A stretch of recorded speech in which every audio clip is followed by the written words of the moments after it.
Let's start with chapter 13 now. Property, plant, and equipment. When I start this chapter, I like to tell a small story about my own self. When I graduated from college and I got my first job as an intern, my job was to take the invoices and input fixed assets into the system. Okay, we used to use best software at that time, best FAS software. My job was to take those assets and input in the system all the invoices. The invoices were given to me by the AP clerk. She knew that certain kind of transactions needed to be coded to a certain account and then to be left on my desk. Okay, that's all that she knew, and she was fine with that, and she was doing it perfectly fine. Okay, and that's how the whole process used to go through. The initial part of the month, I would be inputting assets, and in the last part of the month, I would then be visiting plants from where the invoices came. I would go to those plants and I would basically take my reports with me and I would ask them to identify assets to my report. So I would pick up a particular asset from my report and say, show me where that asset is. So what I was doing is I was doing a test of existence. And then I would pick up another asset, okay, and I would say, okay, show me where this is. On the other hand, I would do the reverse and I would pick up an asset out of there. Let's say there was a table. I'd say, okay, here's the table. When was this table purchased? Show me the records for this table, and then show me where I see that on my ledger or on my best software assets report. So what I was doing is I was basically doing a test of completeness that everything has been recorded. Okay, so that's how existence and completeness is looked upon over here. So with that it's a little bit of an idea that I'll expound on further as we go into this chapter. And with that, let's begin chapter 13. Audit of property, plant, and equipment. We looked at cash, we looked at receivables, we looked at inventory. Now we are looking at property, plant, and equipment. Okay? So, objectives in audit of property, plant, and equipment. Use understanding of the client and its environment to consider the risks. Okay, again, redundant. If you don't understand the processes and the environment, you cannot do an audit.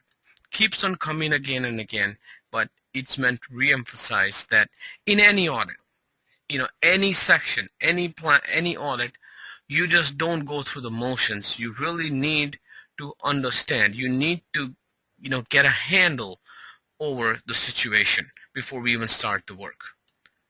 Same thing again, obtain an understanding of the internal control, what can go wrong, and then existence. Test of existence, test of completeness. Okay? Grave through cradle, cradle to grave. I take the report and I tell them, show me this asset from the report. Existence. I look at the table or the chair or the computer at that plant where I was going, and then I told them, where on this report do we see this? Completeness. Why?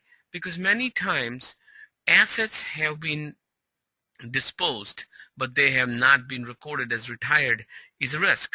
Okay? Cutoff of transactions, rights and obligations, proper valuation and allocations, especially important in construction business. Okay?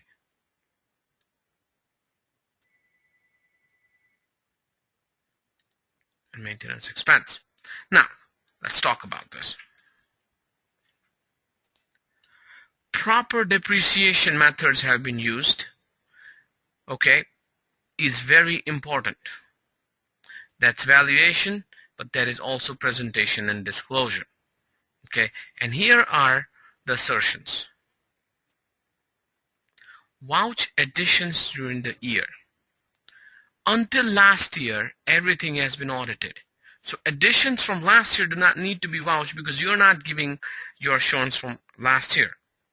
You're taking the beginning balance and you're moving forward, and then you're going to see how many assets were added this year. Very important. Analyze repairs and maintenance accounts. Many times I told you about the clerk who used to give me the invoices. That clerk, what she would do is many times she may not know based on the description, she may expense it when it actually needed to be capitalized. So when you're doing your analytical work, all of a sudden repairs and maintenance has a huge amount as expensed compared to last year. Immediately you would circle it and you would ask for breakdown, because right there you know that something could have gone wrong with that, where they may have intended to expense it, but actually it should have been capitalized. Okay. Obsolete property, idle property, property not in current use, valuation. Okay. Retirements, existence. Look at the documents for ownerships. Okay. Rights and obligations. And then presentation of the financials. So those are the assertions. Of course, existence and completeness with any assets gains the primary importance. Auditing balance versus change in accounts. High turnover is an audit of balance, while low turnover is audit of change in accounts. What do we mean by that? With cash, with inventory, you're trying to see if the balance that has been put there is right or not. Many transactions. With property, plant, and equipment, you're buying assets, but you're not buying as many assets as regular transactions. And so you may want to see the change in the accounts and then ascertain that based on the change. Previous year was this much balance, this year is this much. Let me vouch the additions. Okay. Reduction is retirement. Let me vouch for the retirement. Okay. Whenever I do retirement, think about the journal entry that we do for retirement. What do you debit? You debit accumulated depreciation.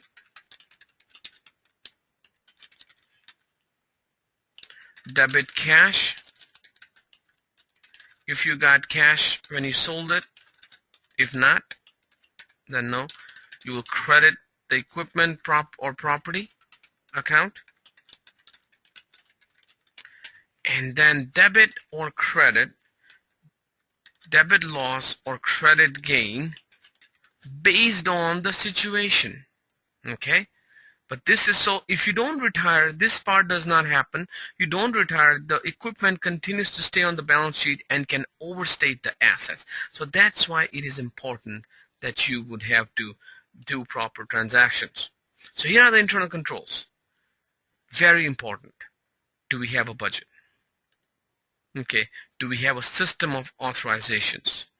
Expenditure about 10,000 needs to be authorized by the accounting manager, about 15,000 by, the controller, about 50,000 by vice president, about 100,000 by, president, and so on.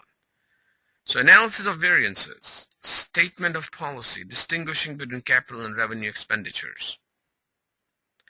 Requirement that purchases of plant and equipment are handled by purchasing department and subjected to standard routines.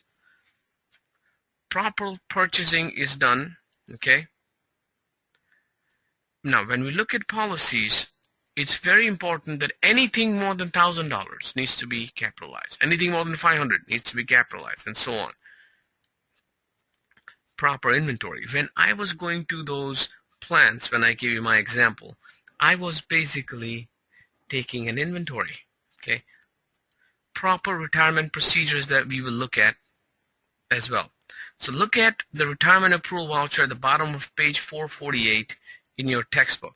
So let's do that. Let me open that up. Take a look over here. Okay. Department, date, description of the asset, asset number, very important if you have it. Okay. Why it was disposed, it was scrapped and authorized. And once you get this, then the journal entry has to be booked so that this thing is taken care of. Assets are taken off the books. Okay, that's why it is very important to have that thing done. And here is your summary of property, plant, and equipment. Here's the description, the balance, additions, the new balance. You're gonna vouch for additions. Okay, the rate, balance, provisions, the new balance. This is depreciation. This is assets. This is depreciation. K1. Okay. your working sheet or your lead schedule. And what your job first will be to vouch for additions, to calculate depreciation, and make sure depreciation has been booked correctly. Okay? And to identify potential misstatements, what do you need to do? Of course, understand the business, understand the internal control, and the risks as to what can go wrong. Okay? If assets, think about the journal entries. Debit assets, credit accounts payable. Okay, if assets are not booked correctly, accounts payable liabilities could be off.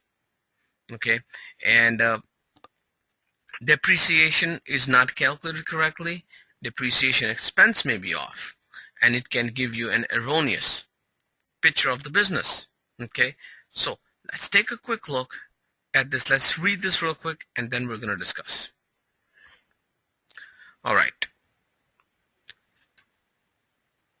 Under pressure to meet earnings target,